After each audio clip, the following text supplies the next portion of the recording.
आखिरकार वो जिम्मेदारी किसकी है?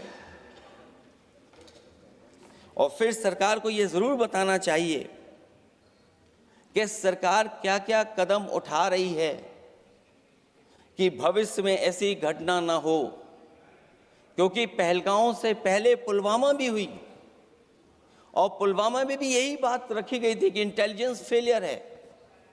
उस समय भी किसकी जिम्मेदारी थी इंटेलिजेंस फेलियर की? किसी को नहीं पता। और अगर इंटेलिजेंस फेलियर पहले था तो पहलगांव में भी वही इंटेलिजेंस फेलियर हम लोगों को और पूरी देश की जनता जानती है आखिरकार जिम्मेदारी किसकी बनती है। जो लोग बड़ी बड़ी बातें कर करके चले गए, कम से कम देश के सामने एक सबसे महत्वपूर्ण सवाल, उसका जवाब सरकार की तरफ से आना चाहिए। क्योंकि हमारी सीमा पर जो सुरक्षा है, जो रक्षा करने वाले हमारे सेना के लोग हैं, वो हमारी सीमाएं सुरक्षित रखते हैं। लेकिन हमारे भारत का क्षेत्रफल क्या है? और सरकार को कम से कम ये जानकारी देनी चाहिए सदन को, देश की जनता को, कि जिस समय सरकार में ये भारतीय जनता पार्टी आई है और आज जब हम सदन में चर्चा कर रहे हैं तो हमारे भारत का क्षेत्रफल क्या है? कम से कम क्षेत्रफल पता होना चाहिए। क्योंकि जब हम सवाल पूछते हैं, और जो सवाल पर्यटक पूछ रहे थे कि कुछ ऐसे लोगों को सरकार की ओर से चारों तरफ से चाक चौबंद सुरक्षा घेरा क्यों दिया जाता है, वो जो बाद में ठग साबित होते हैं, जो हमारी रक्षा क्यों नहीं की गई? पहलगांव के दूसरे दिन की जिस तरह की राजनीतिक कार्टून, क्योंकि जिस तरह का लाभ लेना चाहते हैं भारतीय जनता पार्टी के लोग, हम सब ने देखा कि पहलगांव के दूसरे दिन ही जिस तरह का राजनीतिक कार्टून भाजपा के ऑफिशियल हैंडल से पब्लिश किया गया और हमारे द्वारा घोर आपत्ति किए जाने पर हटाया गया, उसने साबित कर दिया कि भाजपा के लोग भी जानते हैं कि दुख की इस घड़ी में उन्होंने देश की भावनाओं के साथ बेहद शर्मनाक खिलवाड़ किया है। भाजपा बताए कि ऐसे संवेदनहीन लोगों के खिलाफ उन्होंने क्या कार्रवाई की है। ये अति गंभीर प्रश्न है कि जिन्होंने उन पर दबाव डालकर के बयान भले बदलवा दिए जाएं, लेकिन भाजपा याद रखें, बयान बदलवाने से सच नहीं बदल जाता है। पहलगांव के शहीद सैनिक की पत्नी द्वारा देश हित में शांति और सौहार्द की अपील करने पर उनसे जिस तरह का दुर्व्यवहार और उपशब्द कहे गए, उससे हर महिला और सच्चा देश प्रेमी बहुत दुखी है, आहत और शर्मिंदा हुआ है। ये सब जानते हैं कि किन लोगों की हरकत थी। इस संदर्भ में और परिप्रेक्ष्य में हमने महिला आयोग को पुरजोर अपील की थी कि वो नारी की गरिमा के विरुद्ध गलत बयानी करने वालों के खिलाफ केवल शाब्दिक औपचारिकताएं न निभाएं और बल्कि सही से कार्रवाई करें, लेकिन उस पर भी कुछ नहीं किया सरकार ने। पहलगाम की पीड़ित महिलाओं के बारे में कहे गए बयान के लिए निंदनीय शब्द से निंदनीय शब्द तक को आपत्ति होगी। नारी वंदन की जगह नारी का अपमान, निंदा और हर संभव शोषण उत्पीड़न करना ही भाजपा का असली चेहरा है, जो बेहद शर्मनाक है। पहलगांव में हुए आतंकवादी हमले के जवाब में एलजी साहब ने कहा कि वो इंटेलिजेंस फेलियर है, लेकिन यह नहीं बताया कि फेलियर क्यों हुआ है। अध्यक्ष महोदय, मैं उम्मीद करता हूं कि सरकार का ये जवाब जरूर आए कि फेलियर क्यों हुआ है। ऑपरेशन सिंदूर के नाम पर जो प्रचार किया गया वो भी निंदनीय है। सच तो यह है कि ऑपरेशन सिंदूर का होना ही सरकार की विफलता का प्रतीक है। इससे बड़ी विफलता सरकार की कोई नहीं हो सकती कि अध्यक्ष महोदय, हम और आप सब मिलकर के बैठ करके सिंदूर ऑपरेशन पर बहस करें, चर्चा करें। ऑपरेशन सिंदूर के दौरान विदेशी लोगों ने दावा किया कि उन्होंने उसे रुकवाया है। ये बात कई बार माननीय सदस्यों की तरफ से आई है कि आखिरकार किसने रुकवाया। हमसे हमारी संप्रभुता खंडित हुई है। संप्रभुता ही स्वतंत्रता की सुनिश्चित करती है। इधर आज़ादी के अमृतकाल का ढिंढोरा पीटा जा रहा है, उधर हमारी इंटीग्रिटी को चुनौती दी जा रही है। देश की विदेश नीति पूरी तरह फेल है।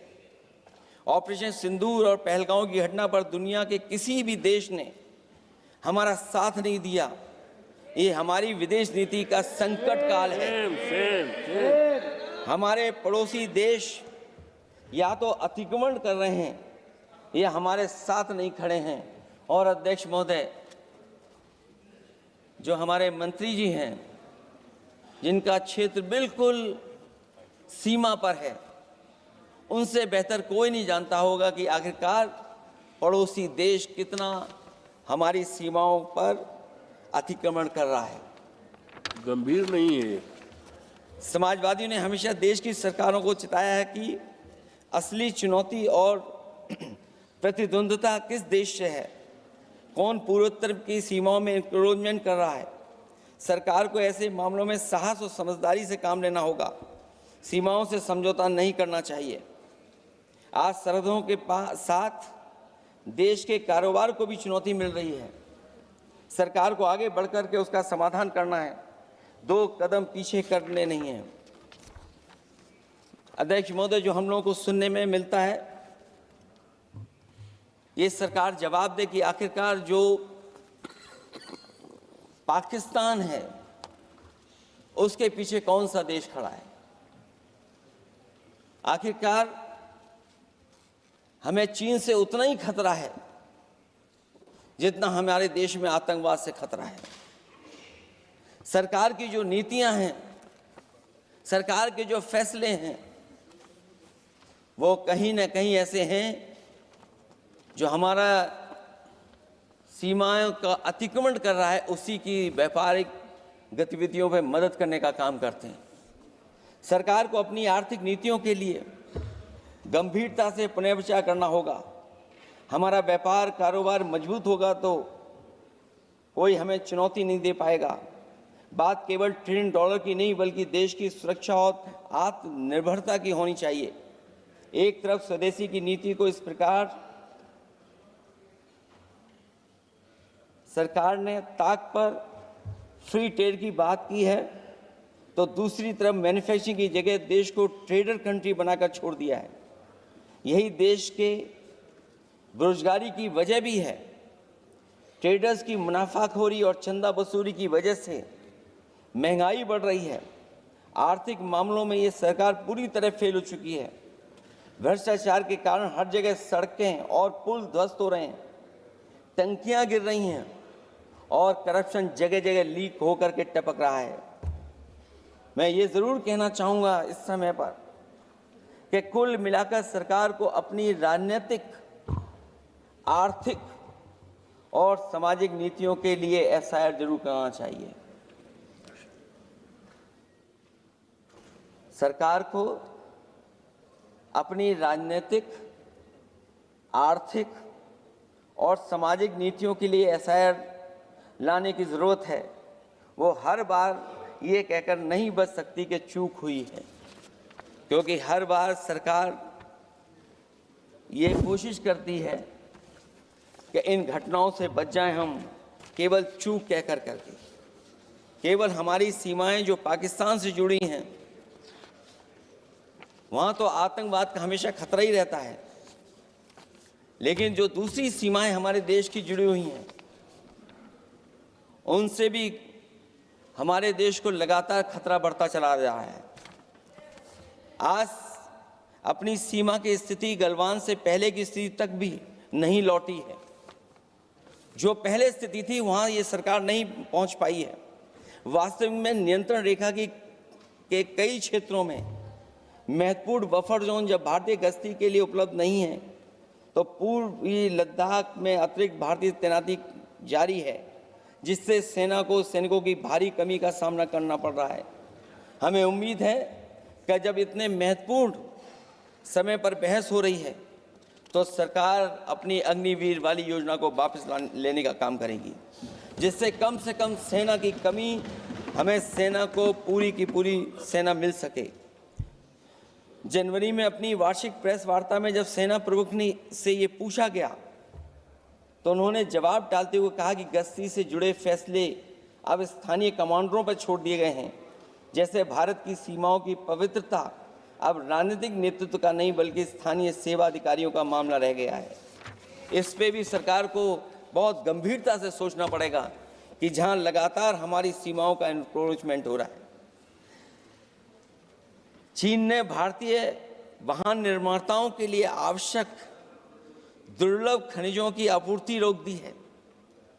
सुना है कि बुलेट ट्रेन प्रोजेक्ट के लिए सुरंग खोदने वाली मशीनें, डीएपी जैसे उर्वरक और यहाँ तक कि कई बड़ी कंपनियों की रणनीति के तहत उनकी सप्लाई रोकने का काम किया है।